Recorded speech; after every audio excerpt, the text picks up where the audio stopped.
नमामि धन्वन्तरिमादिदेवं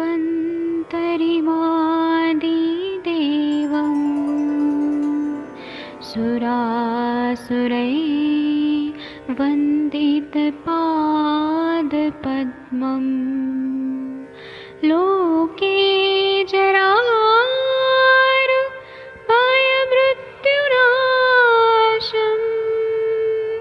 दातारमीशं विविधौषधीनां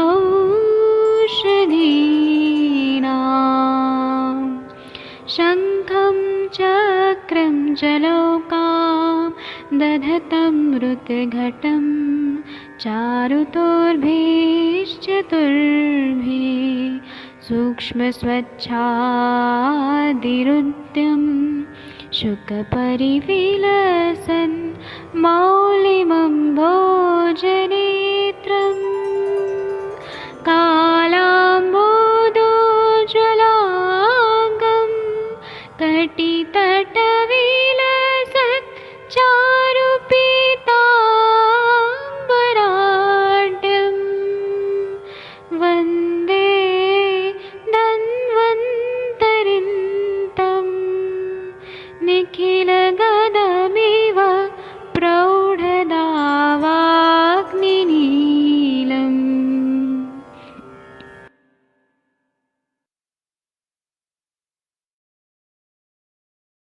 प्रणाम सभी लोगों को। मैं वैद्य अरविंद पाठक पुणे महाराष्ट्र से आप सभी लोग का स्वागत करता हूं। सभी लोगों को कोटि कोटि प्रणाम करता हूं। अभी हम लोग अभी जो 7 बजे का लेक्चर है वो मेरा ज्यादातर फेसबुक पे होता है, फेसबुक लाइव होता है, लेकिन वहां पे कुछ प्रॉब्लम हो गया है। तो मैं अभी जो भी बताऊंगा यहाँ पे जूम पे हो रहा है। आप लोग मेरा बात सुनिए। और मैं जो बताने के लिए ये बहुत इंपॉर्टेंट टॉपिक है। कल से पांच भौतिक चिकित्सा का हमारा फिर से सेशन शुरू हो जाएगा कल, क्योंकि अभी हमारा गैप हो गया है। तो अभी हम गैप के बाद फिर से वही चीज फिर से शुरू करेंगे। आज ये मेरा हो जाने दीजिए, फिर कल हम शुरू करते हैं। जब हमारे पास ऐसे पेशेंट आते हैं ना, पोस्ट हर्पेटिक न्यूरैल्जिया, तो ये कैसे होता है कि इसमें नर्व्स और स्किन में इन्वॉल्वमेंट रहता है। विसर्प व्याधि जो है, एक तरह से हम देखेंगे तो ये क्षारधर्मी व्याधि है। इसमें अग्नि महाभूत प्रधान सारे ऐसे हीट बढ़ा हुआ रहता है। और इसी के पैरेलल, विसर्प व्याधि के पैरेलल ही मसूरी का हुआ रहता है, रोमांटिका हुआ रहता है। तो उसके कॉम्प्लिकेशन की वजह से वह 3 महीना में हर्पिस और ये हर्पिस जोस्टर वगैरह ठीक हो जाता है, लेकिन उसके उपद्रव स्वरूप में ये प्रॉब्लम आ जाती है। और हमारे पास पेशेंट ऐसे आते हैं, तो उसको किस तरह से मैनेज करना है, किस तरह से ट्रीटमेंट करना है, वह सब मैं आप लोगों को बताऊंगा। और फिर आप लोग देखिए, और आप लोगों का भी जो अनुभव होगा वो भी आप लोग शेयर कर सकते हैं। जब भी हम जूम पे आते हैं ना, तो हम डिस्कस करते हैं हर चीज। तो ये जो पोस्ट हर्पेटिक न्यूरैल्जिया, ये जो टॉपिक है, इसके ऐसे जब पेशेंट आते हैं तो उसमें क्या होता है कि चिकन पॉक्स जो हुआ रहता है, या हर्पिस जोस्टर होता है, या शिंगल्स जो रहता है, तो उसका कॉम्प्लिकेशंस के रूप में हमारे पास पेशेंट आते हैं। और इसमें हम लोग देखते हैं कि हर्पिस जोस्टर जो रहता है या विसर्प जो हुआ रहता है, तो वो तो कुछ हफ्ते में चला जाता है। मैक्सिमम ज्यादा से ज्यादा 3 महीने तक उसका प्रभाव रहता है, और उसके बाद ये प्रॉब्लम शुरू हो जाती है उपद्रव स्वरूप में। तो उसकी वजह से क्या होता है कि रैशेस रहते हैं, ब्लिस्टर्स रहते हैं शरीर में, ऐसे चकते चकते चकते चकते आए रहते हैं, अगर हर्पिस रहा, विसर्प का रहा तो उसके बाद में वो धीरे धीरे धीरे धीरे 3 महीने में चले जाते हैं। लेकिन वो जब मज्जा धातु पे उसका इफेक्ट होता है, तो यह नर्व फाइबर्स और स्किन पे इसका इफेक्ट होने लगता है। और बर्निंग सेंसेशन ये खासकर है, क्योंकि ये सारे क्षारधर्मी व्याधि हैं। क्षारधर्मी व्याधि जैसे रोमांटिका, मसूरी का, विसर्प, ये सब जितनी भी व्याधि है ना, क्षारधर्मी है। तो इसमें मतलब उष्णता बहुत ज्यादा रहती है। तो पेशेंट जब हमारे पास आते हैं तो यह जलन हो रहा है, मतलब दाह हो रहा है, और बर्निंग बहुत ज्यादा हो रहा है, और दर्द भी बहुत ज्यादा हो रहा है। मतलब इसमें वात और पित्त, बिना शूल के तो, बिना वात के तो शूल नहीं हो सकता है, और दाह के बिना, दाह अगर है तो मतलब पित्त का इन्वॉल्वमेंट है, उष्णता तीक्ष्णता बढ़ी है। और ये ज्यादातर किन लोगों को होता है, तो जो 60 साल से उम्र के ज्यादा लोग हो गए ना, वह उन लोगों को ये ज्यादातर पोस्ट हर्पेटिक न्यूरैल्जिया ऐसे सिम्टम्स दिखते हैं। तो उनके जब हम केस टेकिंग करते हैं तो हमें ऐसा पता चलता है कि पहले उनको हो चुका हुआ होता है, विसर्प हो चुका होता है, रोमांटिका हो चुका होता है, चिकन पॉक्स, स्मॉल पॉक्स से पहले हो चुका होता है। और वो बहुत साल पहले हो के भी उसकी ट्रीटमेंट हो चुकी है, लेकिन ये बाद में उनको पोस्ट हर्पेटिक न्यूरैल्जिया। तो इसलिए डायग्नोसिस करना बहुत जरूरी है कि इसमें बर्निंग पेन हो रहा है क्या। ये वातरक्त नहीं है, वातरक्त में संधियों में होता है, दाह पाक वगैरह, लेकिन यह पूरे बॉडी में हो जाता है, स्किन के अंदर होने लगता है। इसके बारे में और देखेंगे। तो इसमें अगर हम लोग देखेंगे ना कि हर्पिस जोस्टर के जो पेशेंट आते हैं उसमें स्किन रैश जो होता है बहुत ज्यादा पेनफुल रहता है, जिसको हम शिंगल्स भी बोलते हैं, SHINGLES, शिंगल्स या हर्पिस जोस्टर भी बोलते हैं। तो इसमें जो रैशेस होते हैं ना, जो मतलब विसर्प के रैशेस जो सांप की तरह आता है, त्वचा रक्त मांसलसिका, ये 4 दूसरे रहते हैं, वो बहुत ही जो रैशेस रहते हैं बहुत ज्यादा पेनफुल रहते हैं, बहुत ज्यादा बर्निंग सेंसेशन हो जाता है। और ये एक तरह से ऐसा माना जाता है कि वायरल इन्फेक्शन होता है। जो भी हर्पिस के पेशेंट आते हैं ना, वायरल इन्फेक्शन होता है और इसके वजह से नर्व्स जो है वह इन्वॉल्व हो जाते हैं, और उसके वजह से जब ये चला जाता है, चिकन पॉक्स चला गया शरीर से, मतलब बचपन में हुआ है, युवावस्था में हुआ है, वो चले जाने के बाद फिर इसका जो नर्व पे इन्वॉल्वमेंट हो जाता है, मज्जा तंतुओं पे, मतलब नर्व फाइबर्स पे हो जाता है, तो उसके वजह से क्या होता है कि बहुत ज्यादा बर्निंग होने लगता है। उसके बाद में यह कभी कभी क्या होता है कि बैंड के रूप में, मतलब कोई एक बड़ा सा एरिया में इसमें बहुत ज्यादा बर्निंग होने लगता है, कोई एरिया ऐसे कवर करता है पैच की तरह। उसी तरह से अगर वो वायरस वहां पे पहले रह रहा है, जब स्प्रेड होने वाला होता है कंडीशन, तो ये बाद में भी उसका इफेक्ट रहता है, मतलब after effect of herpes zoster या चिकन पॉक्स, उसकी वजह से पोस्ट, और वो भी कोई कोई जगह पे रहता है, स्किन के अंदर ही रहता है। तो उसमें हम लोग को ना ये देखना बहुत जरूरी है। अब इसमें सिम्टम्स जो रहते हैं वह जानना बहुत जरूरी है कि किस तरह से ये पेशेंट आते हैं। मैं जो बता रहा हूँ ना, ये मेरे पास पेशेंट आए हैं, और मैं जो भी बता रहा हूँ मेरे आदरणीय गुरुजी वैद्य समीर जमदग्नि सर जी के ये नोट से मैं बता रहा हूँ, क्योंकि ना सर के पास भी ऐसे पेशेंट आते हैं, तो सर अपने अनुभव हमें शेयर करते हैं अपने सभी विद्यार्थी लोगों को। और सर के पास हैरिसन की भी किताबें हैं, हर साल जो न्यू एडिशन की आती हैं, तो सर ऐसे को रिलेट करके आयुर्वेद की चिकित्सा और विसर्प ये सब हमें सिखाते हैं। तो इसमें पेन किस तरह से होता है, तो जलन की तरह नर्व्स में ऐसे जल रहे हैं नर्व्स इस तरह से, क्योंकि न्यूरैल्जिया, न्यूरैल्जिया का मतलब यह है कि पेन हो रहा होता है, और जिस तरह से काट रहे हैं उस तरह से होता है, सुई चुभो रहे हैं, जो तोदवत वेदना, भेदनवत वेदना, काटने की तरह वेदना, अलग अलग तरह की वेदनाएं होती हैं, और बहुत ज्यादा डीप, बहुत ज्यादा अंदर, बहुत ज्यादा ऐसे सीवियर पेन हो रहा होता है। इसमें क्या होता है कि स्किन जो रहती है ना, वो कभी कभी हाइपर सेंसिटिविटी उसमें रहती है, मतलब अगर कपड़ा भी टच हो गया तो पेशेंट चिल्लाने लगता है, ऐसा पोस्ट हर्पेटिक न्यूरैल्जिया में रहता है। कपड़ा भी टच नहीं होने देता, कुछ भी छू भी दिया तो ये हाइपर सेंसिटिविटी हो जाती है स्किन की, या फिर कभी कभी उसमें सेंसेशन ही कम हो जाता है। ये भी हो जाता है कि आप कितना भी उसमें प्रेस करिए, सुई चुभाने का कोशिश करिए, कुछ पता ही नहीं चलेगा उतना। तो ये 2 तरह का कंडीशन रहता है। उसी तरह से सेंसिटिविटी जो रहती है ना, वो लोग मतलब कोई प्रकाश को भी नहीं सहन कर पाते, उनको लाइट भी इतना नहीं होता, क्योंकि सेंसिटिव स्किन हो जाती है बहुत ज्यादा, उनको थोड़ा भी गर्मी, सनलाइट भी बर्दाश्त नहीं होता है। इसी तरह से उनको कभी कभी खुजली आती है, इचिंग होता है, वहां पे बाध्यता आती है, नमनेस जो बोलते हैं वह हो जाता है। और उसी तरह से मतलब ये कभी कभी होता है, कभी कभी पसीना ज्यादा आता है, कभी कभी पसीना कम आता है, स्वेदनम अति स्वेदनम, ये 2 तरह के कंडीशन रहते हैं। इसी तरह से ऐसे कंडीशन में क्या रहता है कि इसका कॉम्प्लिकेशन और बढ़ के क्या हो सकता है, पोस्ट हर्पेटिक न्यूरैल्जिया का अगर चिकित्सा नहीं किया गया, तो इसकी वजह से कभी कभी ना इसका इफेक्ट होता है कि मल्टीपल लेवल पे जितने न्यूरॉन्स है, नर्वस सिस्टम है, उस पर इसका इफेक्ट जा सकता है, या फिर मल्टीपल क्रैनियल न्यूरोपैथीज हो सकती हैं, या फिर पॉलीन्यूराइटिस, मतलब बहुत सारे नर्व्स का इन्वॉल्वमेंट ओके, इन्फ्लेमेशन हो सकता है, या फिर माइलाइटिस, मसल्स और नर्व्स इन सब का इन्वॉल्वमेंट हो सकता है। असेप्टिक मेनिंजाइटिस, ब्रेन तक भी अगर इसका असर हो गया तो मेनिंजाइटिस, असेप्टिक बिना मतलब उसमें पस फॉर्मेशन के भी ये मेनिंजाइटिस इस तरह का ये होने लगता है। अब इसमें रिस्क फैक्टर क्या है कि ये कभी कभी अगर यहाँ पे मुंह के इधर होने लगे, तो जॉ में, नेक में और सैक्रल रीजन में और लंबर रीजन में अगर हुआ, तो उसमें रिस्क कम रहता है, उसमें पेन उतना बेरेबल रहता है। मॉडरेट रहता है कि थोरेसिक एरिया में रहा तो ये मॉडरेट रहेगा, मीडियम। अगर हाई रिस्क रहेगा तो ये आंखों में चला जाता है, ट्राइजेमिनल नर्व पे इफेक्ट करता है, ट्राइजेमिनल न्यूरैल्जिया में कन्वर्ट हो सकता है, या फिर आंखों में होने लगता है, ब्रैकियल प्रैक्टिस है उसमें ये इफेक्ट कर देता है। और कभी कभी सीवियर रैशेस आने लगते हैं, बहुत ज्यादा प्रोड्रोमल जो पेन होता है वो बहुत ज्यादा होने लगता है। अब इन्वेस्टिगेशन करते हैं तो इसमें हमें पता चलता है, फिजिकल एग्जामिनेशन में पता चलता है कि कहीं कहीं पैचेस में, मतलब शरीर के कहीं कहीं रेडनेस आ गई है और वहां पे बहुत ज्यादा जलन हो रही है। तो इसमें हमें पता चलता है डायग्नोस करते टाइम फिजिकल एग्जामिनेशन, केवल देखने से हमें पता चलता है कि इसमें एबनॉर्मल सेंसेशन हो गया है स्किन में। उसी तरह से डीप टेंडन रिफ्लेक्सेस जो रहते हैं वो कम हो गए हैं, मसल मास कम हो गया, मसल सूख गया है कहीं कहीं, उसमें पसीना नहीं आ रहा है, अस्वेदनम ऐसी प्रवृत्ति होती है क्योंकि नर्व उसमें इन्वॉल्व है और नर्व ही पूरा स्वेद प्रवृत्ति को कंट्रोल करते हैं, ऐसा मॉडर्न साइंस मानता है। इसी तरह से ट्रिगर पॉइंट जो रहते हैं कि कहीं कहीं टच कर दिया तो इतना पेन होता है, इतना पेन होता है कि बर्दाश्त नहीं हो जाता है।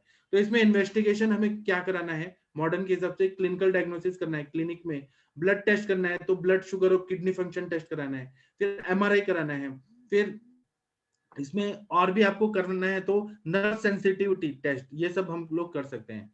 अब हम आते हैं आयुर्वेद की चिकित्सा। एलोपैथी में तो पेन किलर देंगे वो लोग, बहुत हाई डिग्री का पेन किलर देंगे, लेकिन वो पेशेंट ठीक नहीं होता है। आयुर्वेद जो है, आयुर्वेद कैसे देखता है कि यह विसर्प के कॉम्प्लिकेशन के रूप में हुआ है, क्षारधर्मी व्याधि है, तो इसको कैसे करना है, तो इसमें पित्त वातहर चिकित्सा करना है पहला। दूसरा है कि पित्तज कुष्ठ की चिकित्सा और दुम्बर कुष्ठ की जो चिकित्सा बताइए ना, वो कभी कभी हमें करना पड़ता है। तीसरा है कि धातुगत लीन पित्त की चिकित्सा, क्योंकि धातुओं में लीन हो गया है, ये दोष बहुत अंदर डीपली चला गया है, लीन हो गया है। इसी तरह से तिक्त मधुर रस की औषधियां देनी पड़ती है, क्योंकि पित्त का शमन करना है तो तिक्त रस और मधुर रस सबसे अच्छा दवाई है। कषाय रस यहाँ से हटा दिया है, तिक्त और मधुर यह देना है।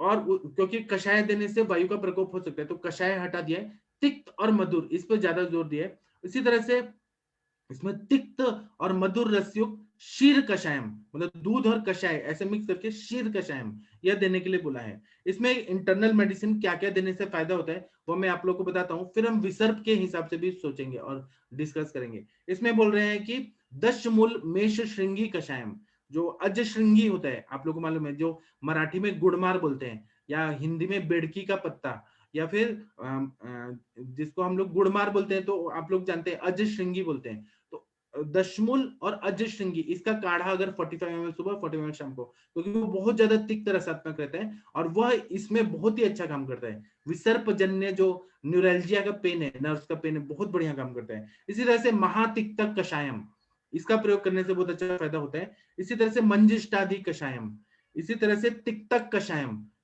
गुड़ुच्यादि कषायम, चंदन परपटा चंदन परपटकादि कषायम, उसी तरह से गुड़ुची शीर कषायम, मतलब गुड़ुची को शीरपा करके और उसको काढ़ा की तरह बना के 50 ml सुबह 50 ml शाम को, और अगर रसायन काल में दे दिया जाए तो बहुत ही अच्छा फायदा होता है।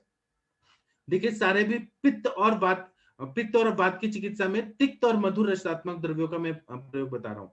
इसी तरह से सारीवा चूर्ण का प्रयोग करते हैं, वो अनुपान दूध के साथ हम लोग देते हैं, तो ये पोस्ट, क्योंकि हमें यहाँ पर पित्त का शमन करना है और वायु का भी शमन करना है, और तो इसीलिए सारीवा चूर्ण को 5 ग्राम सुबह शाम दूध के साथ देने से बहुत अच्छा फायदा होता है। फिर पंच निम्ब चूर्ण को कोष्ण जल के साथ 5 ग्राम सुबह 5 ग्राम शाम को ये देने से बहुत अच्छा फायदा होता है। फिर भूनिम्बादि चूर्णम, इसको घी के साथ सुबह शाम देने से फायदा होता है। जब ये शुरुआत में रहता है तो विसर्प में हम लोग घी मना करते हैं, लेकिन हम दोषों का पाचन वगैरह कर लें, उस समय व्याधि अवस्था नहीं है, तो इसीलिए घी जो है वो क्या करता है कि पित्त का भी शमन करता है, वायु का भी शमन करता है। इसी तरह से यष्टि मधु चूर्णम दूध के साथ अगर देते हैं 5 ग्राम सुबह 5 ग्राम शाम को, तो बहुत अच्छा फायदा होता है। इसी तरह से अविपत्ति चूर्ण, अविपत्ति विपत्ति करनी, अविपत्ति, एक वो हमारे साउथ के आए थे ना विवेकानंद सर, तो उन्होंने बताया था अविपत्ति चूर्ण, विपत्ति करनी, अविपत्ति चूर्ण, या 5 ग्राम सुबह 5 ग्राम शाम को शहद के साथ देना है, तो इससे बहुत अच्छा बढ़िया फायदा होता है।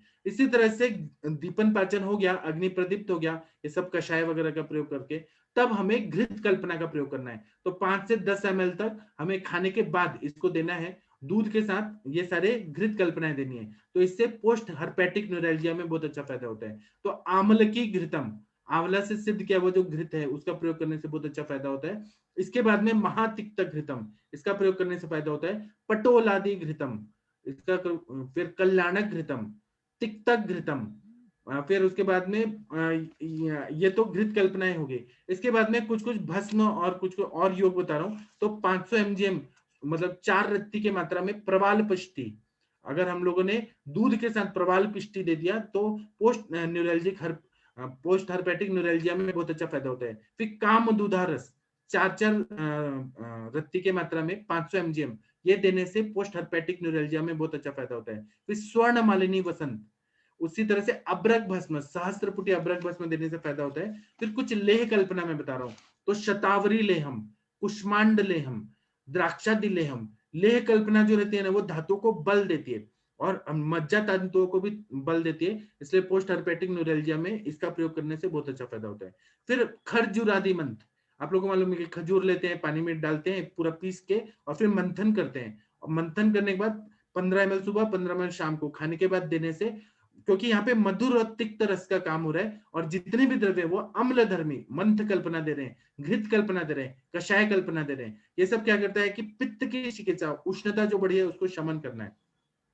इसी तरह से एक्सटर्नल एप्लीकेशन, क्योंकि ऐसे पेशेंट जब आते हैं ना पोस्ट हर्पेटिक न्यूरैल्जिया में, तो उनको हाइपर सेंसिटिविटी होती है, बहुत ज्यादा बर्निंग हो रहा होता है, तो इसीलिए हमें कुछ एक्सटर्नल एप्लीकेशन के लिए भी देना बहुत जरूरी होता है। तो शतधौतघृतम, विसर्प के कॉम्प्लिकेशन में ऐसे पेशेंट आ रहे हैं तो शतधौतघृतम लगाने के लिए देने से बहुत अच्छा फायदा होता है। फिर नारियल का तेल, वो अगर लगा दिया, शुद्ध नारियल का तेल, उससे बहुत अच्छा फायदा होता है। फिर पिंड तेल, फिर नलपर मरादी तेल, उसी तरह से शीर बला तेल, वो लगाने से बहुत अच्छा फायदा होता है। नारायण तेल, यष्टि मधु तेल, मुरीवेणा तेल, तो पोस्ट हर्पेटिक न्यूरैल्जिया में बहुत अच्छा फायदा होता है। इसी तरह से उसमें कुछ धारा करना पड़ता है, तो धान्याम्ल धारा, उसी तरह से दशमूल शीर धारा, दशमूल को दूध में पका के और उसकी धारा करने से ये पित्त और कफ की चिकित्सा हो जाती है, तो बहुत ज्यादा फायदा होता है। फिर वेदना स्थापन गण जो बताया, चरक सूत्र स्थान चौथा में वेदना स्थापन गण बताया, उसका दूध में पका के और उसकी धारा अगर कर दिया जाए जहां पर भी अफेक्टेड वो पार्ट है,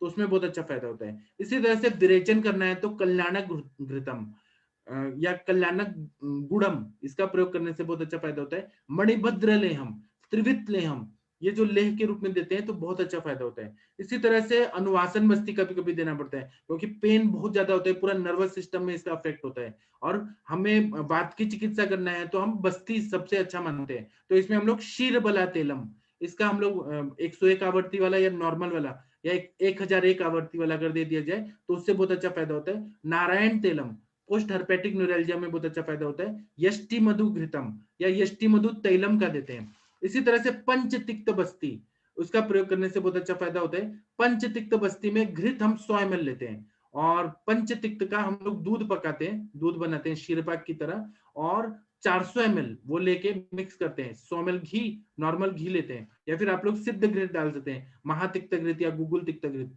100 ml की मात्रा में लेना है और शीरपाक जो है वो 400 ml तक लेना है। इसको मिक्स करके और इसको छान के 500 ml तक हम लोग बस्ती दे देते हैं, तो बहुत ही अच्छा पेशेंट को फायदा होता है। कम से कम 30 दिन या 90 दिन 90 डेज करते हैं, पेशेंट परमानेंट ठीक हो जाता है।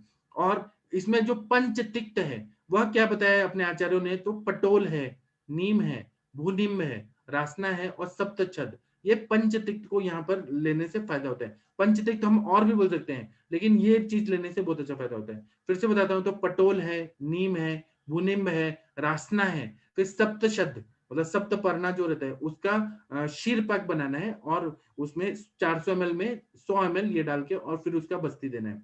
इसी तरह से शीर बस्ती है, तो उसमें क्या करना है कि मधु है, शहद है, वो 100 ml लेना है, घी या तेल लेना है वो 100 ml लेना है, और गुड़ूची का सिद्ध कषाय शीरपाक इसको लेना है 200 ml और इसका शीर बस्ती देना है। तो ये 500 ml हो गया, इसका सुबह एक टाइम दे दिया या शाम को दे दिया। तो शीर बस्ती बस्ती प्रत्यागम कभी भी हो, अगर वो आधे घंटे में हो रहा है या 45 मिनट्स में हो रहा है तो भी चलेगा, लेकिन यह देने से बहुत अच्छा, मुझे बहुत अच्छा फायदा हुआ। मेरे सर ने हमें सिखाया है, तो मैं सर के पास 12 साल गया हूँ, उसके बाद में मैं 20 साल प्रैक्टिस किया हूँ, तो मतलब इतने साल का अनुभव है। मेरा अनुभव 20 साल का है, लेकिन वो 12 साल जो था मेरे 20 का 12 साल वो मैं सर के पास भी जाता था, प्रैक्टिस भी करता था, दोनों चीज करके। तो इतना अनुभव सर के क्लिनिक में देखा, इसलिए मुझे बहुत अच्छा इस पे कॉन्फिडेंस है। जो मैं बता रहा हूँ वो सच में फायदा होता है।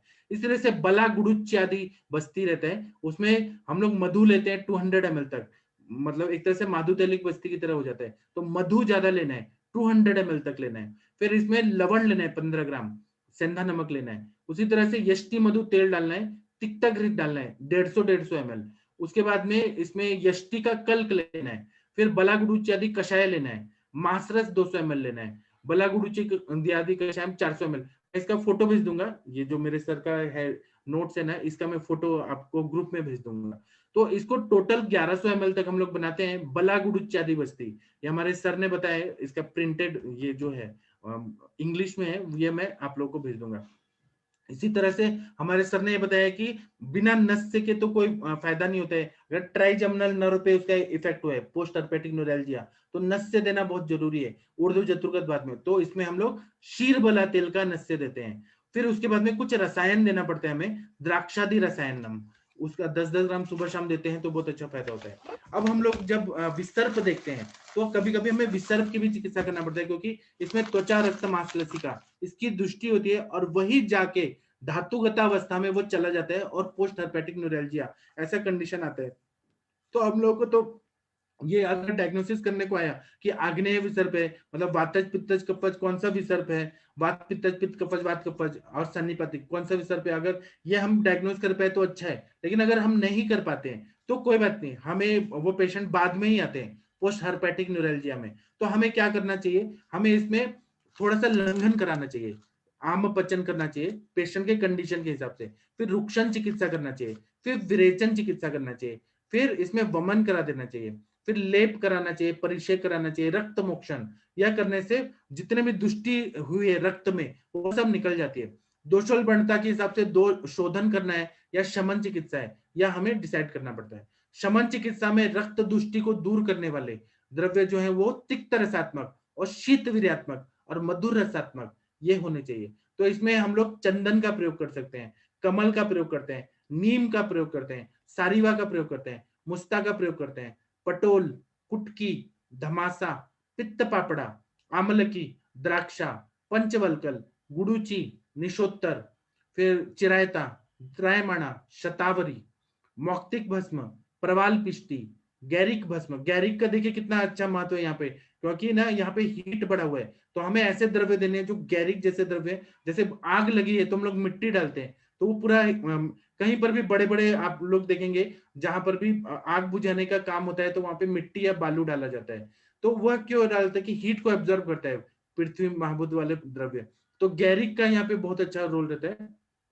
फिर भृंगराज का प्रयोग करते हैं, वासा का प्रयोग करते हैं, जित साया का प्रयोग करते हैं। और औषधि द्रव्यों में हम लोग चंद्रकला रस, चंद्रकला रस पोस्ट हर्पेटिक न्यूरैल्जिया में पेन किलर भी काम करता है, पित्त का शमन करता है, रक्त का प्रसादन भी करता है। फिर आरोग्य वर्धनी बटी दूध के साथ और घी के साथ। उसी तरह से गंधक रसायन, सूक्ष्म त्रिफला, फिर उशिरासव, चंदनासव, सारी व्याध्यासव, इसका प्रयोग करने से बहुत अच्छा फायदा होता है। और गंधक रसायन का प्रयोग करने से तो बहुत ही अच्छा फायदा होता है। इस वजह से नीम का प्रयोग करते हैं, नीम का क्वाथ, नीम का कल्क वगैरह लगाते हैं।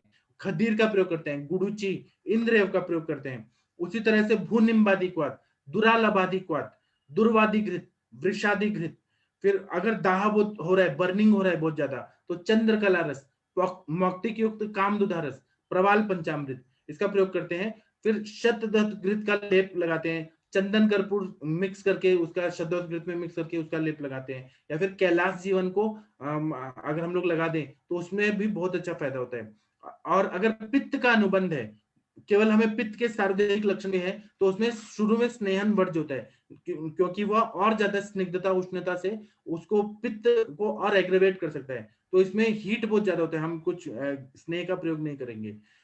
तो इसमें हम लोग जब दोष अल्प होते हैं, आम का पचन कर लेते हैं, पित्त का उष्णता तीक्ष्णता को बैलेंस कर लेते हैं अपने चंद्रकला रस और ये सारे तिक्त और मधुर रस द्रव्यों के साथ, उसके बाद में हमें तिक्त घृत का प्रयोग करना है तो और अच्छा फायदा होता है। लेकिन घृत की मात्रा बहुत ही कम होनी चाहिए, मतलब 5 ग्राम तक ही होनी चाहिए, ज्यादा घृत नहीं देना है जब पित्त वाला इन्वॉल्वमेंट रहता है। तो इसी तरह से नीम, गुडुची, रक्त चंदन, पद्म काष्ठ, इसका प्रयोग फायदा करता है। रासनादि लेप का प्रयोग फायदा करता है। अगर यह विसर्प पूरे शरीर में फैल गया है तो ये पोस्ट हर्पेटिक न्यूरैल्जिया के जो पेशेंट है उनके शरीर में बहुत जगह ऐसे जगह जगह पे ऐसे ये सेंसिटिविटी बहुत ज्यादा हो जाती है, या सेंसेशन लॉस हो सकता है, और बर्निंग होके पूरे स्किन पे और नर्व्स पे ऐसा इन्वॉल्वमेंट होके दर्द हो सकता है। तो इसमें हमें क्या करना है कि रक्त की दुष्टि का हमें चिकित्सा करना है। तो सबसे पहले हमें रक्त मोक्षण ही सबसे पहले लाइन ऑफ ट्रीटमेंट, रक्त मोक्षण ही करना सबसे श्रेष्ठ रहता है।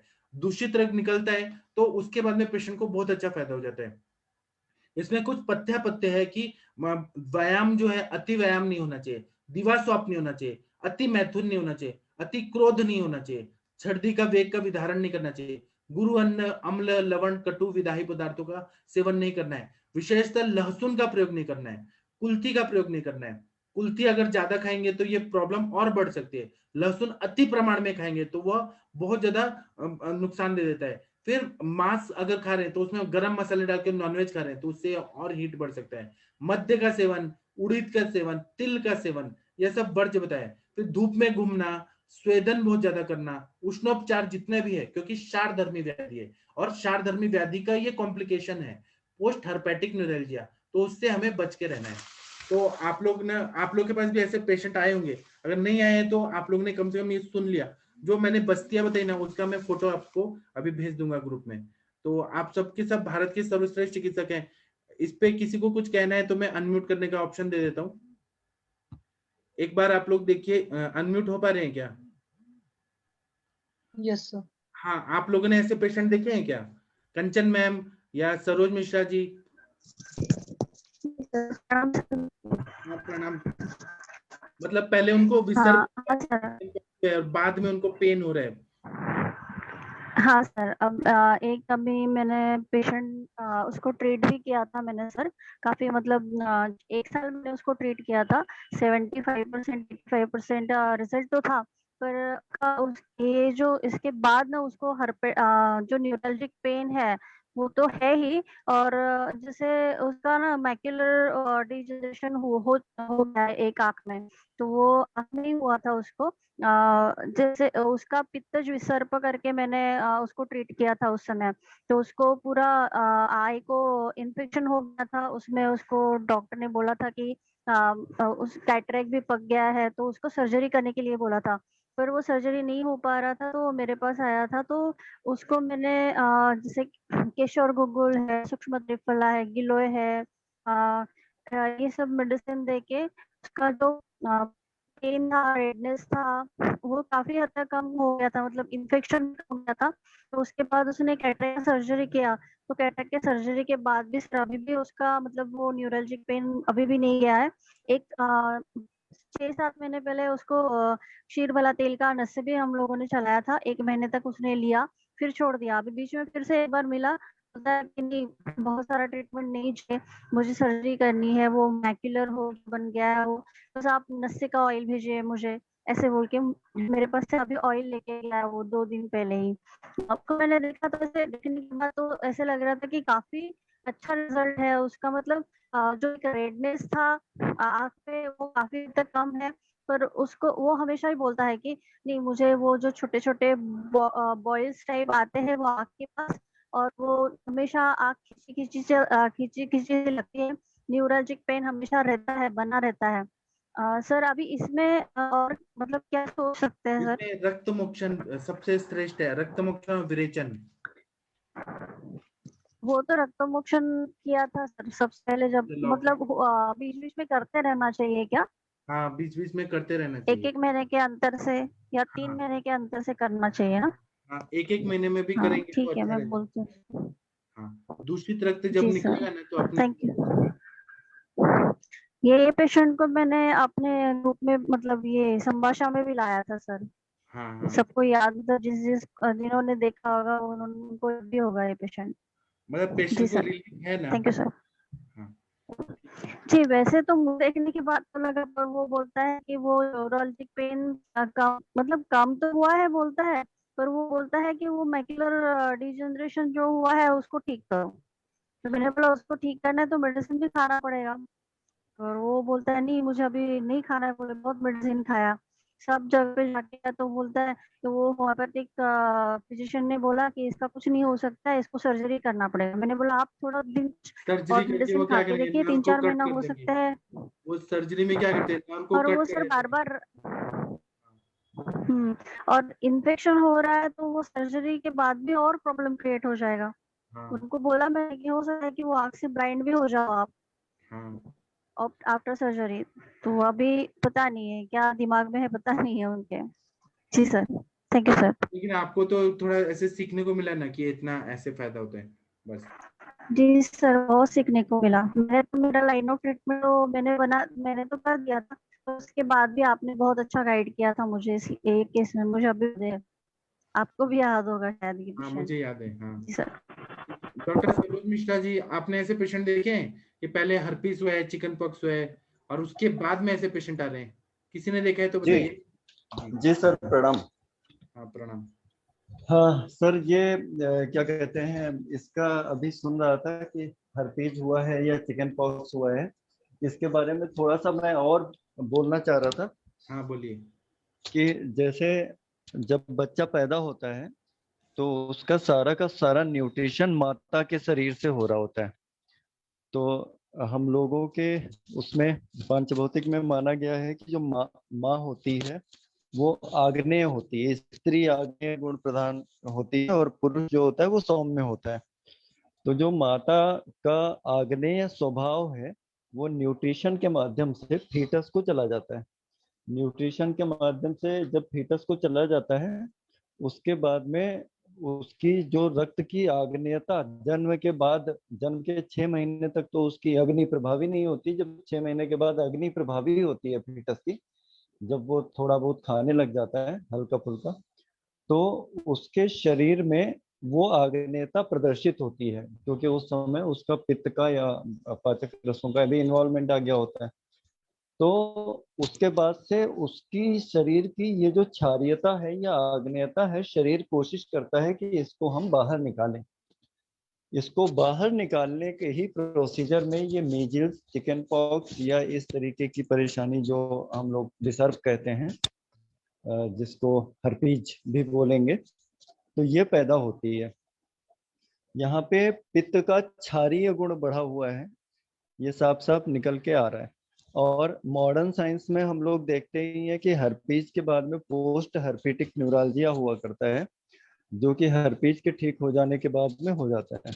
अच्छा, इसमें जो लीजन्स होते हैं वो वेजिकुलर लीजन्स होते हैं, जो फफोले छोटे वाले और जिनका साइज 1 मिलीमीटर से कम साइज का हो, उनको कहते हैं वेजाइकिल्स।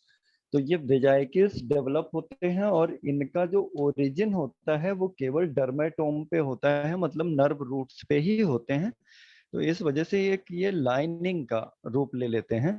तो जो लाइनिंग का रूप ले लेते हैं, इसकी वजह से कई लोग इसको जनेऊ भी कहते हैं। और इसका एक और इम्पोर्टेंट क्लिनिकल साइन या फीचर है कि ये हमेशा यूनिलैटरल होते हैं, शरीर के एक ही तरफ देखने को मिलेंगे, दोनों तरफ कभी नहीं होते। जिस नर्व को ये इन्वॉल्वमेंट करते हैं उसके आधार पे इसके लक्षण या कॉम्प्लिकेशन देखने को मिलेंगे। सपोज ट्राइजेमाइनल नर्व को ये इन्वॉल्व करें तो ट्राइजेमाइनल नर्व की branches maxillary, mandibular and ophthalmicus. Ophthalmicus branch के माध्यम से इसका जो इन्फेक्शन है वो आंख में फैल के ये ब्लाइंडनेस क्रिएट करता है। इसके अलावा इसी तरीके की जितनी भी नर्व्स हैं, either they are cranial nerves, either they are spinal nerves, किसी भी नर्व रूट पे होके ये उस तरीके के कॉम्प्लिकेशंस को क्रिएट कर सकता है। इसके अलावा मेनिंजाइटिस वगैरह भी सिम्टम ये दे सकता है। तो इसमें मिर्गी वगैरह भी पड़ने की संभावना बनी रहती है। तो जनरली बहुत सारे केसेस आते हैं कि हम लोग ठीक कर देते हैं, उनके लीजन्स ठीक कर देते हैं, और लीजन्स ठीक होने के बाद भी इनका पेन बचा रह जाता है। अच्छा, क्यों? क्योंकि आयुर्वेद के पर्सपेक्टिव से देखें तो इसका हमने अभी क्षारधर्मी गुण नहीं कम किया, नहीं हटाया। एक और बहुत बड़ी चीज यहाँ पे होती है कि हम लोग क्या करते हैं कि पहले से वैक्सीनेशन कर देते हैं कि मीजल्स MMR वैक्सीन दे दिया, मीजल्स मम्स एंड रूबेला के लिए। तो मीजल्स, मम्स एंड रूबेला के लिए ऐसे ही कई सारी जो वैक्सीन होती हैं कि भविष्य में इनको कभी भी चिकन पॉक्स वगैरह ना हो, मीजल्स ना हो। तो उससे क्या होता है कि हम उसकी क्षारधर्मिता को शरीर से बाहर निकलने देना ही नहीं चाहते। तो वैक्सीनेशन का दुष्प्रभाव है कि हम उसकी क्षारधर्मिता को शरीर से बाहर निकलने ही नहीं देना चाहते। पूरे समय, पूरी जिंदगी उसकी क्षारधर्मिता उसके शरीर में पड़ी रहती है और इसकी वजह से कई सारे बॉडी के कॉम्प्लिकेशंस या कई अलग अलग बीमारियां डेवलप होती हैं। ये जितनी भी बीमारियां हैं वो बहुत सारी तो वैक्सीनेशन की वजह से हो रही हैं, जिसको शरीर को निकल जानी चाहिए शरीर के माध्यम से। अच्छा, जैसे ये मीजल्स वगैरह होता है तो इसका प्रभाव पहले ब्रेन में जाता है, ब्रेन में जाने के बाद में उसका फिर नाक के माध्यम से जुकाम के रूप में इसके टॉक्सिन्स निकलते हैं। तो ये सब कुछ बॉडी अपने आप होम्योस्टेसिस या बैलेंस करने की कोशिश करती है कि हम इसकी क्षारधर्मिता को निकालें, और हम लोग उसको जबरदस्ती रोक दिया करते हैं। इसीलिए इसके ट्रीटमेंट में कभी एंटीबायोटिक वगैरह चलाने का भी कोई इंडिकेशन नहीं है, ना ही कोई ट्रीटमेंट करने का ही इंडिकेशन है। अच्छा, ट्रीटमेंट पार्ट में आते हैं। ट्रीटमेंट पार्ट में अगर जो केवल लीजन्स को ही सबसाइड करना हो, वेजिकुलर लीजन्स हैं, वेजिकुलर लीजन्स को सबसाइड करने के लिए लैक्टोकैलामाइन बहुत ज्यादा इफेक्टिव है। थोड़ा सा लैक्टोकैलामाइन लगा लिया, रात में लगाया, सुबह तक लीजन्स। आयुर्वेद में लैक्टोकैलामाइन को देखिए, कैलामाइन मिट्टी होती है, आयुर्वेद में वही काम देसी घी के साथ मिला के लगाइए, सुबह तक लीजन्स गायब हो जाएंगे और जलन भी कम हो जाएगी। इसके अलावा जो पित्त की उष्णता और तीक्ष्णता बढ़ी होने की वजह से ये डेवलप हो रहा है, तो इसको अगर खिला दें, जैसे आपने कॉन्सेप्ट बताया कि आग को बुझाना है, मिट्टी डाल दिया, ठीक है, मिट्टी डाल दीजिए स्टमक में, तो ये तुरंत वो कम कर देता है। और साथ में इस मिट्टी को अगर घी के साथ डालें तो पित्त की उष्णता तीक्ष्णता, जो पित्त की द्रवता कम होने की वजह से हुई है, वो देसी घी की द्रवता भी मेंटेन कर लेगा। तो देसी घी डालें। अब देसी घी भी कैसा डालें, क्योंकि क्षारधर्मी व्याधि है, तो अम्लधर्मी दाड़िम घृत या इस तरीके के कोई मधुर कल्पों या चांगेरी घृत का उपयोग भी यहाँ पे बेहतर विकल्प हो सकता है। जी सर। हाँ, दाढ़ीमादी घृत तो है ही अच्छा, लेकिन महातिक्त घृत, गुगुल तिक्त घृत, शतावरी वगैरह, आपने जो कॉम्बिनेशन बताया कि तिक्त रस प्रधान, मधुर रस प्रधान, जो पित्त के शमन करने वाली औषधियां हैं, मधुर तिक्त कषाय, इसमें कषाय इसलिए नहीं कि वात की वृद्धि कर रहा है ना, बाकी तिक्त और मधुर रस प्रधान, इसमें शतावरी भी बोला है आपने, आमलकी भी बोला है, स्वर्णगरिक भी बोला है। तो यहाँ पे ये देखते हुए कि हमको इसका पित्त का उष्णता तीक्ष्णता को शमन करना है। जी जी। और मैं एक बात बताऊं क्या, ये ना हमारे आयुर्वेदिक क्लिनिक्स में या ऐसे में डिस्कशन नहीं किया जाता है ये सब के बारे में कि क्या करना चाहिए। लोगों को क्वेश्चन मार्क रहता है, जो प्रैक्टिशनर्स होते हैं, कि जो हर्पिस हुआ है उसके बाद में ऐसा पेन लेके पेशेंट आ रहे हैं, तो क्या इलाज करना है, बहुत ऐसे क्वेश्चन मार्क रहता है। तो ये आयुष दर्पण पे ही होता है कि हम लोग डिस्कस करते हैं हर चीज पे। अच्छा, इसके अलावा जो मॉडर्न साइंस है वो एक और एल्यूमिनियम एसीटेट का इस्तेमाल करता है इसके लिए। अच्छा, एल्यूमिनियम एसीटेट का भी जो होगा शायद उसमें भी अगर जो आयुर्वेदिक पर्सपेक्टिव से देखें तो शायद एल्यूमिनियम भी धातु है, उसमें भी पृथ्वी महाभूत बड़ा ही होगा जी, ठंडी भी रहती है कुछ देखने में, तो उसका भी यही रोल रहता होगा कि एल्यूमिनियम एसीटेट इसके लीजन्स को सबसाइड कर देता है। लेकिन जितना इफेक्ट मैंने जिंक हाइड्रोक्साइड का देखा या लैक्टोकैलामाइन का देखा, मैंने किसी चीज का नहीं देखा किसी भी तरीके के वेजिकुलर लीजन्स में, चाहे वो चिकन पॉक्स के लीजन्स हो, रात में लगाया सुबह तक लीजन्स गायब, चाहे वेजिकुलर लीजन्स इन इसमें हर्पीज में, दोनों में बहुत बढ़िया रिजल्ट है। और ऐसा ही हमारा स्वर्णगैरिक का है। जी। अच्छा, तो कल से 5 बजे चिकित्सा शुरू करें हम सर? जी सर। क्योंकि हमारा अभी वो कुछ ही दिन हुए हैं, अभी हमें और बहुत सारा, आपको मालूम नहीं है, मैंने ना उसके 5 वॉल्यूम सब किताबें मराठी में खरीद के लाई हैं। मैंने कुछ 20,000 की किताबें जाके लेके आई, बहुत सारी मराठी की किताबें लेके आई, जो मैं पूरा पढ़ के, कुछ तो मेरा सुना हुआ है, सीखा हुआ है, और कुछ ऐड करके पढ़ के और आपको यहाँ पे प्रेजेंट करूंगा, जो हिंदी बुक में नहीं है, वो सारा गूढ़ रहस्य में यहाँ प्रकट करने के लिए आया।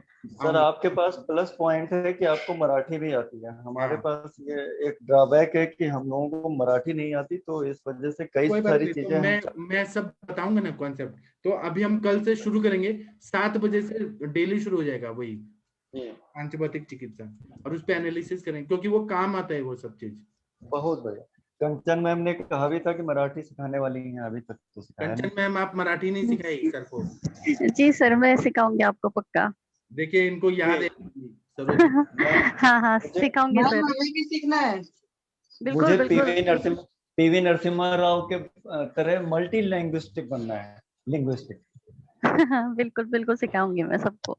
पहले आयुर्वेद सीख लीजिए, साथ में वो सब सीखते रहिए। जी सर। तो अभी हम सेशन बंद करते हैं। Thank you Anjana ma'am, Kanchan ma'am, Shashi ma'am, सबको थैंक यू। तो सरोज मिश्रा जी को थैंक यू। अब हम 8:15 बजे मिलेंगे।